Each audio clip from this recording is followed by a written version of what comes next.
Waqt li l-Eastern Partnership Summit li sar Vilnius il-Litwanja, Malta fitxet parir mill-Kummissjoni Ewropea, mill-Kunsill Ewropew u mill-Rappreżentanza għolja għall-affarijiet barranin dwar iż-żjara tal-President Ukren Viktor Yanukovych f'pajjiżna li kienet skedata meta l-Ukranja kienet għadha se tiffirma l-ftehim ta' assoċjazzjoni mal-Unjoni Ewropea.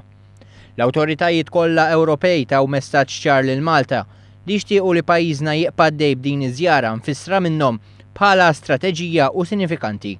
Qalu li l-kontinwazzjoni ta' żjara f'Malta tibgħat sinjal importanti li l-bibien tal-Ewropa għadhom miftuħin għall-Ukrajina iżda fl-istess waqt l-Ewropa hija diżappuntata bl-eżitu tal-aħħar sigħat.